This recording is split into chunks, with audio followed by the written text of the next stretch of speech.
샬롬. 오늘도 하나님의 말씀으로 하루를 시작하신 여러분들에게 하나님의 은혜와 평강이 충만하게 넘치시기를 간절히 축복합니다. 해마다 치러지는 대학 수학 능력 시험이 인생의 방향을 결정하는 중요한 시험 중에 하나죠. 올해도 100일은 벌써 지났고 한 70일 정도밖에 안 남았더라고요. 그래서 우리가 한국에 있을 때도 많이 느꼈지만 직장인들의 출근 시간도 조정되고 심지어 항공기 이착륙도 특정한 시간대에 할 수 없도록 통제를 하죠. 그래서 그동안 노력한 이 땀의 대가가 헛되지 않게 하려고 참 많이들 노력을 합니다. 그런데 시험이 끝나면 꼭 뉴스 가운데 안타까운 소식들이 들려오죠. 시험 볼 때 원래 휴대폰을 소지하면 안 되는데 어떤 부모님이 그걸 모르고 도시락통에 휴대폰을 넣어줘가지고 휴대폰이 시험 중에 울리는 바람에 시험 보는 도중에 퇴장을 당했다. 막 그런 얘기를 보게 됩니다. 사람마다 적게는 3년, 길게는 6년 이상을 당연히 준비해야 하는데 한순간의 실수로 그동안의 노력이 수포로 돌아가는 경우를 많이 보게 되죠. 이런 소식을 들으면서 드는 생각이 있습니다. 사람이 아무리 노력을 열심히 했다고 해서 그 노력이 반드시 좋은 결과를 만드는 것은 아니다라는 것이죠. 이렇게 우리가 열심히 준비한 일이 기대한 결과로 돌아오지 않을 때 우리는 어떻게 해야 할까요? 첫 번째로 우리가 기억해야 될 것은 모든 열심히 최선의 결과를 만드는 것은 아니다라는 것입니다.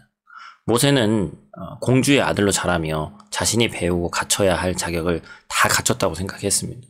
그래서 자기의 힘으로 자기 동족 히브리 사람, 이스라엘 백성들을 구할 수 있다고 생각했죠. 모세는 애굽 사람이 자기 형제 히브리 사람을 때리는 것을 보고 참을 수가 없었습니다. 그래서 자신이 가진 지위와 힘을 이용해서 애굽 사람을 쳐 죽였어요. 그렇게 해서 이스라엘을 도울 수 있다고 욱하는 마음에 생각한 것이죠. 그러나 모세의 행동이 곧 탄로나고 말았습니다. 그것도 자기에게 도움을 받은 동족에 의해 발각되고 말았죠. 전혀 예상하지 못했던 것이었죠. 우리는 우리가 가진 것으로 우리 생각으로 잘 해낼 수 있다고 생각합니다.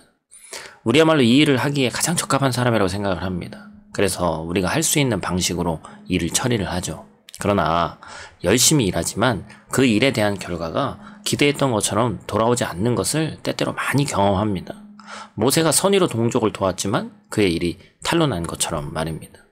우리는 내가 열심히 하면 반드시 좋은 결과를 얻을 수 있다고 믿습니다. 내가 노력한 만큼, 땀 흘린 만큼, 선하게 살아온 만큼 좋은 결과가 당연히 있을 것이라고 기대합니다. 그러나 인생이 그렇게 호락호락하지가 않죠.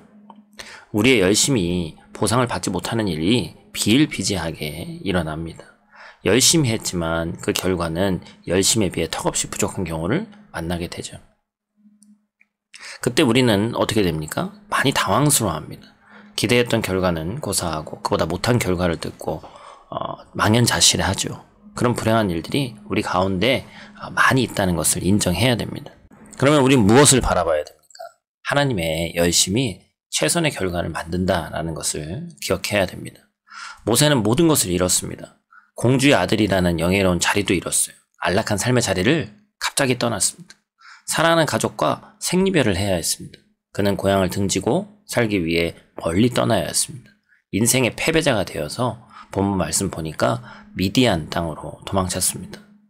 우리 인생에서 모든 것이라고 여기던 것을 잃어버릴 때가 있습니다. 사랑하는 사람이 떠나는 아픔을 겪거나 내 삶을 지탱해주던 안정적인 직업과 직장을 잃거나 재산을 모두 잃게 되는 일이 있습니다. 그리고 그 잃은 것으로 인해 우리의 자신감이 바닥까지 떨어져 아무것도 할 수 없다는 패배감에 깊이 빠질 때가 있습니다. 그 패배감이 감옥이 되어서 우리를 가두고 움직이지 못하게 하죠. 다시 일어설 수 있다는 생각까지 빼앗아 버립니다. 그래서 삶에 대한 소망과 내일에 대한 희망이 참 어찌 보면 없어져서 죽지 못해 사는 인생으로 전락하기도 하죠. 모세는 미디안 땅에 정착했습니다. 그는 그곳에서 십보라라는 아내를 맞아서 게르솜을 낳았습니다. 게르솜의 이름의 뜻은 나그네가 되었다라는 뜻입니다. 한때는 장래가 촉망받는 왕자였지만 지금 모세의 모습은 정처 없이 떠도는 나그네가 된 것이죠. 한때는 자기 열심으로 모든 것을 이룰 수 있다는 자신감이 넘쳤지만 지금은 자신감을 잃은 채 살아가는 연약한 사람이 되었습니다. 일반적으로는 여기에서 모든 인생이 끝난 것처럼 보이죠. 나그네로 살다가 다시 복귀한다는 것은 말이 안 되는 것이죠. 아무것도 기대할 수 없는 상황이 되었습니다. 그러나 하나님이 계속 일하고 계셨습니다. 모세가 애굽 공주의 아들로 입양되는 과정에도 그가 자기 열심으로 동족을 구하려다 하다 실패했을 때도 하나님은 쉬지 않고 일하고 계셨다는 거예요. 모세는 이것을 의식하지 못했습니다. 하나님이 일하고 계시다는 것을 알지 못했죠.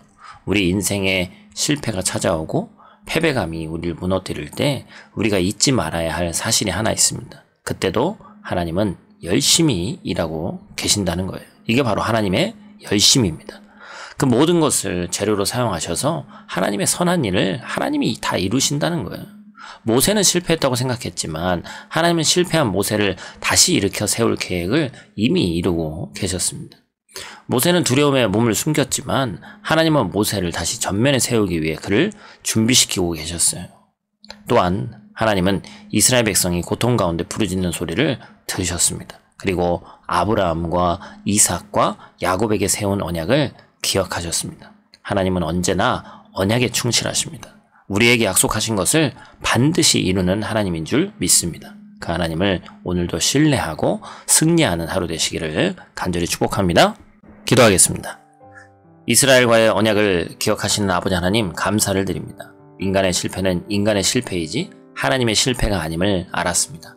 아무도 기대하지 않던 패배감에 젖어있던 모세를 통해 구원의 계획을 이루어가시는 놀라운 과정을 우리가 보게 됩니다. 하나님, 이스라엘을 기억하신 것처럼 우리 또한 기억하여 주시옵소서. 하나님의 돌봄의 손길이 우리에게 느껴지게 하시고 어떠한 상황과 처지에 있더라도 하나님이 우리를 돌보신다는 사실이 믿어지게 하시고 내 열심히 실패했다고 실망하는 것이 아니라 하나님의 열심히 이루실 것을 믿고 나아가는 오늘 하루 될 수 있도록 도와주시옵소서. 오늘 하루도 눈동자와 같이 지키시기를 원하며 승리의 이름 예수님 귀하신 이름으로 기도드립니다. 아멘.